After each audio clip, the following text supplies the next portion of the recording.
Salut tout le monde, j'espère que vous allez bien. Je suis ravi de vous accueillir aujourd'hui dans le premier épisode de ce podcast qui sera consacré au CSDM. Pourquoi est-ce qu'il est devenu incontournable pour structurer efficacement sa CMDB et ranger ses données dans ServiceNow? Quels sont les éléments fondamentaux, mais aussi ses domaines et surtout les objets clés? Et enfin, comment est-ce qu'on fait pour se lancer dans le CSDM? Par quoi est-ce qu'on commence? Je m'appelle Mehdi Attar, ça fait maintenant plus de 10 ans que je fais du ServiceNow, et dans cet épisode, on va essayer de répondre à toutes ces questions. Donc, pourquoi aller mettre en place le CSDM? Pourquoi est-ce qu'il est devenu un incontournable? Eh bien, pour moi, ça tient à 3 principales raisons. Premièrement, parce que ça va nous permettre d'aligner les services IT avec les besoins métiers. Et c'est grâce à ça qu'on va pouvoir gérer sereinement des évolutions. Qui n'a jamais eu envie d'une évolution qui soit demandée et qui soit facile à réaliser parce que les données sont déjà au bon endroit, qu'on n'ait pas besoin d'avoir un plan de migration. Deuxièmement, ça va aussi nous permettre de faciliter la gouvernance. Et enfin, troisièmement, le fait de respecter le CSDM, ça va aussi énormément nous aider à avoir une CMDB qui est en bon état. On est passé un peu rapidement sur ces 3 points, on va maintenant les voir un peu plus en détail. Le fait de relier les services techniques aux services métiers, ça va permettre d'avoir une meilleure compréhension des impacts. Dès qu'on a incident ou un changement, et pas juste au niveau technique, une communication plus claire entre les équipes IT et les métiers, et par conséquent une gestion orientée valeur et surtout expérience utilisateur. Et c'est grâce à ça qu'on va avoir un alignement entre les services IT et le besoin métier. Le fait d'avoir des bonnes informations dans les bonnes tables, ça va aussi permettre de pouvoir profiter des évolutions de ServiceNow plus rapidement, sans avoir à faire de plan de migration, de transition ou de retour au standard. Et on parle d'accélération de 20 à 40% en moyenne pour l'ajout de nouvelles applications. Comme on aura aussi une vue claire des dépendances, des coûts et surtout des responsabilités, on va pouvoir beaucoup plus facilement piloter les services de manière stratégique, répondre aux exigences et conformités d'audit qui viennent en général de l'extérieur et préparer l'intégration de pratiques modernes comme le Service Portfolio Management ou le Digital Product Management, ce qui va simplifier la gouvernance et surtout la prise de décision qui pourront se faire sur la base d'informations quantifiables et objectives. Enfin, le CSDM va fournir un cadre normalisé pour organiser les données de la CMDB. Ça va définir des objets, des relations et des domaines clairs, et ça va nous permettre une meilleure qualité de la donnée et une exploitation plus efficace par les autres modules de ServiceNow. Au final, une CMDB en bien meilleure santé. Ok, maintenant qu'on a vu c'était quoi l'intérêt d'utiliser le CSDM, si on voyait de quoi est-ce qu'il est composé. Le CSDM, c'est avant tout un cadre de référence. Il a été conçu par ServiceNow pour répondre à un besoin qui est très concret, structurer les données de la CMDB de façon cohérente, durable et exploitable par l'ensemble des modules de la plateforme. Et c'est là la complexité. C'est pas un module à activer ou un plugin à installer, c'est un modèle conceptuel, une sorte de plan d'urbanisme pour organiser les objets, les relations et les services dont on dispose dans ServiceNow. Le CSDM, il va reposer sur quelques principes clés. Mettre les bonnes données dans les bonnes tables, créer des relations logiques et exploitables, et surtout relier les services techniques qui vont venir supporter les applications qui elles-mêmes soutiennent des services métiers, et donc standardiser pour mieux automatiser. C'est en suivant ce modèle qu'on va faciliter l'intégration avec ITSM, ITOM, SPM et toutes les autres applications de ServiceNow. On va aussi grâce à ça éviter les développements spécifiques qui sont assez lourds, notamment en termes de coûts de maintenance. C'est aussi important de noter que le CSDM, il va pas se limiter uniquement à la CMDB, il est aussi le point de départ pour des pratiques plus avancées, comme le Service Portfolio Management, qui va nous permettre de gérer des services comme des produits avec des offres, des consommateurs, des coûts, ou alors le Digital Product Management, qui va nous permettre de piloter les services numériques avec une approche qui est agile et orientée valeur, ou encore de l'automatisation intelligente. C'est en structurant les données en fait qu'on va ouvrir la voie à des workflows plus intelligents, des alertes plus pertinentes, des tableaux de bord qui sont aussi plus fiables. Et puisqu'on parle d'intelligence, il est important de noter qu'avec l'arrivée de la GenAI dans ServiceNow, la structuration des données devient encore plus critique. Pour que l'intelligence artificielle générative puisse produire des résultats pertinents, que ce soit pour automatiser des réponses, générer des recommandations, enregistrer des workflows, il faut que les données soient organisées correctement, car c'est sur ces données que les réponses et les actions vont venir se baser. Et c'est là que le CSDM va faire toute la différence, en garantissant que les informations sont bien positionnées, bien reliées et bien catégorisées.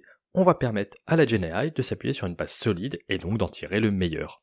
En résumé, le CSDM, c'est pas juste des bonnes pratiques qui sont là pour faire joli. C'est la clé de voûte qui va venir soutenir toute la logique de service. Et en le respectant, on va gagner en clarté et en cohérence, mais aussi en capacité d'évolution. Et c'est donc ça le CSDM. un cadre qui nous indique comment ranger nos données pour tirer un maximum de bénéfices de la plateforme. Si on rentre un petit peu plus dans le détail de ce qu'est le CSDM, on remarque qu'il est divisé en différents domaines. Et justement, on va parler de ces domaines. Et afin de rendre cet épisode le plus digeste possible, on va prendre un exemple concret et fictif pour illustrer chacun des domaines qu'on va aborder juste après. Le premier, c'est le domaine de fondation qui va être la base. C'est le socle de référence pour toutes les autres données. C'est ici qu'on va définir les organisations, les équipes, les sites. On y reviendra un petit peu plus tard, notamment quand on abordera le sujet de comment est-ce qu'on fait pour mettre en place le CSDM. C'est au niveau de ce domaine qu'avec d'ailleurs CSDM5, qui est la dernière version, qu'on voit apparaître des notions comme le flux de valeurs. Mais on parlera de ça probablement dans un autre épisode. En toute logique, la majorité des tables qu'on va voir ici sont des tables qui ne sont pas présentes dans la CMDB, tout simplement parce qu'elles concernent des données qui ne sont pas liées directement à la CMDB. Et dans notre exemple fictif, on va imaginer que on a une plateforme ServiceNow qui fournit différents services à l'entreprise. Au niveau des données de fondation, on va retrouver, comme je le disais précédemment, tout ce qui va être utilisateur et groupe, mais aussi les product models. Dans notre exemple, on aura un product model par release de ServiceNow, donc un pour Yokohama et un pour Zurich, ainsi que un pour les mid-servers qui vont suivre justement ces mises à jour. Le second domaine, c'est le domaine de l'idéation, en anglais ideation. C'est le tout nouveau domaine qui est arrivé avec CSDM5 et qui lui va se concentrer plus sur la phase initiale du cycle de vie. Bien avant que quoi que ce soit construit, ce domaine va gérer les idées de produits, les demandes qui vont arriver, pour qu'on puisse les aligner avec les priorités stratégiques de l'entreprise. C'est vraiment l'endroit où les équipes planifient et décident quels services et quels produits digitaux devront être développés. Et il va faire le lien entre la vision et la feuille de route de l'IT.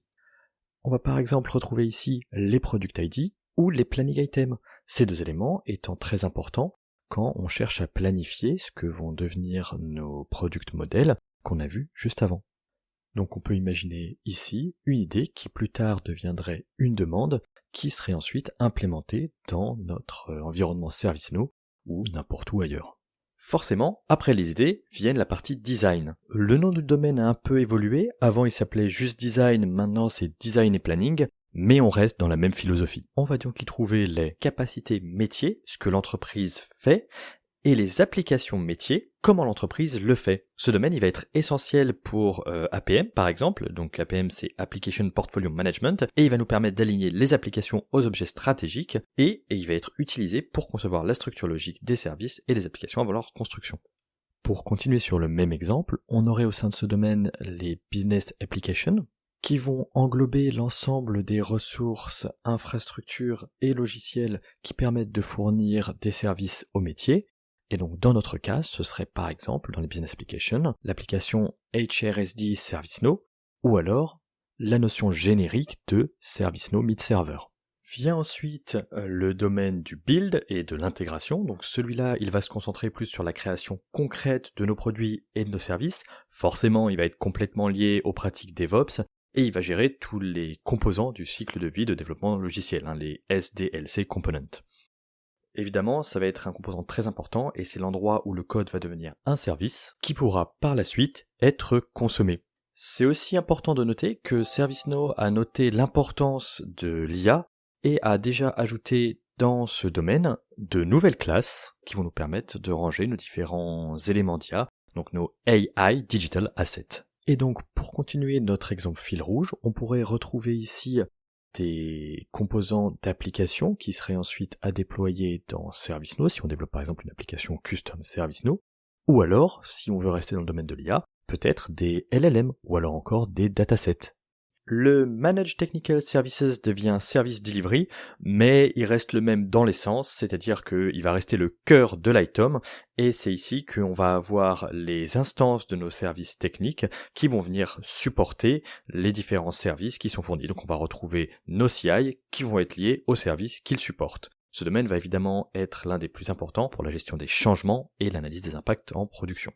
Et donc ici, on peut imaginer retrouver aussi bien notre mid-server, ainsi que le serveur sur lequel il tourne, dont il va être dépendant, tout comme notre plateforme ServiceNow, ou encore les API qu'elles vont utiliser et consommer.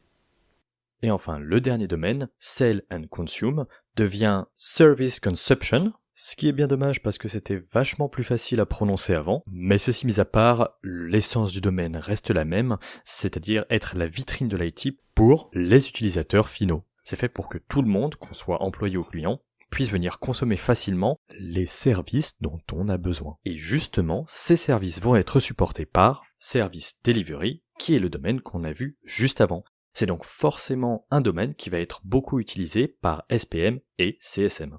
Et donc on peut imaginer ici un service RH qui vient consommer ce que fournit l'application ServiceNow en termes de service HRSD, avec notamment l'arrivée de nouveaux employés par exemple.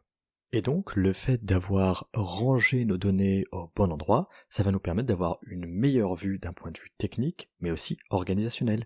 Et par exemple, si on décide de mettre à jour le serveur Java que j'ai cité précédemment en exemple, je sais que j'ai potentiellement un impact sur mon processus de gestion des nouveaux arrivants, et je vais pouvoir m'organiser en conséquence, plutôt que de le découvrir après coup, et de devoir gérer ça en catastrophe.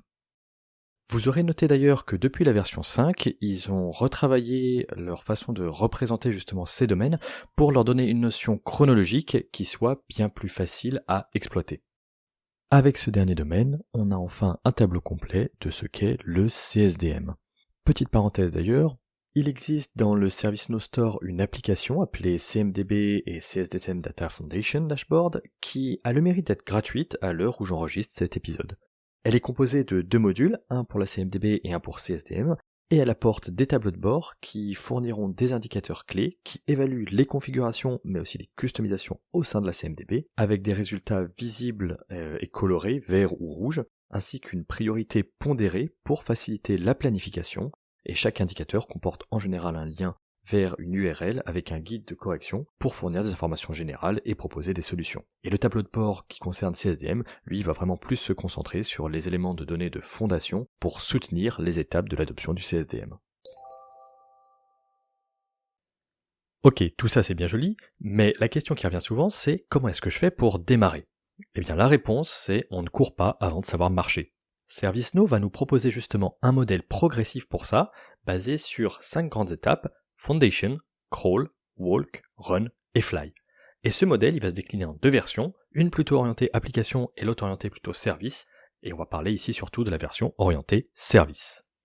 L'étape Foundation est une étape préliminaire qui va nous permettre de réunir toutes les données qui vont être essentielles pour la suite de la mise en place du CSDM. On va retrouver par exemple les utilisateurs, les localisations, mais aussi les groupes dans lesquels on va répartir ces utilisateurs, les entreprises, les business units, et tous les autres éléments comme les contrats ou les business process qui seront utilisés plus tard afin de relier entre eux les différents services et de pouvoir tracer un lineage entre les différents éléments. Après cela vient la première étape, le crawl. Il va s'agir de structurer quelques services métiers et techniques en s'assurant que les objets sont dans les bonnes tables et que les relations essentielles sont en place. On va commencer par identifier les business services, les technical services, ainsi que les service offerings et les applications services qui sont reliés. Ensuite, on va avoir le walk. Une fois que les bases sont posées, on va pouvoir étendre la structuration à d'autres services, intégrer les premiers modules comme ITSM ou APM, et commencer à utiliser des dashboards et le CSDM pour pouvoir poursuivre la progression. Ici, on va commencer à industrialiser notre démarche et on va intégrer les CI qui seront découverts en les reliant aux services et surtout en s'appuyant sur la partie Dynamic CI Groups pour venir les découvrir. Ensuite, il y a le run. À ce stade, le modèle va être pleinement exploité. Les données sont fiables, les relations sont enrichies et nos modules ServiceNow vont pouvoir interagir efficacement. La CMDB devient un outil de pilotage capable de supporter des analyses, des automatisations et des décisions stratégiques. C'est aussi ici qu'on va commencer à intégrer les business applications au reste. Et enfin, la dernière étape, le fly. Ici, le but c'est d'aller vers l'innovation. Le CSDM devient le socle pour des pratiques avancées comme le Service Portfolio Management ou le Digital Product Management. On va relier tous les éléments des business capabilities jusqu'au catalogue item. C'est ce modèle progressif qui va nous permettre d'éviter des refontes brutales ou des plans de migration complexes et qui va favoriser une adoption naturelle guidée par la maturité des équipes et la priorité de l'organisation. On arrive à présent au terme de ce premier épisode qui a posé les bases de ce qu'est le CSDM, comprendre ce que c'est et pourquoi ça devient un incontournable dans l'écosystème ServiceNow, comment est-ce qu'il est structuré et surtout comment est-ce qu'on fait pour le mettre en œuvre progressivement. On a vu que le CSDM n'était pas seulement un outil, mais plus un modèle de pensée une façon de structurer nos données et nos services pour qu'ils soient compréhensibles, faciles à exploiter et surtout évolutifs. Il va nous permettre de relier les mondes techniques et métiers et de faciliter la gouvernance et de garantir aussi au passage une CMDB en bonne santé. Et ça, c'est vraiment un élément essentiel à l'heure de l'automatisation et de la GenAI. Un grand merci à celles et à ceux qui sont allés jusqu'au bout de cet épisode. Si le sujet vous a parlé, si vous avez des questions ou si vous souhaitez approfondir certains points, n'hésitez pas à me contacter. Le but de ce podcast, c'est aussi d'ouvrir la discussion, de partager des expériences et de faire grandir la communauté autour de ServiceNow et de ses bonnes pratiques. À très bientôt!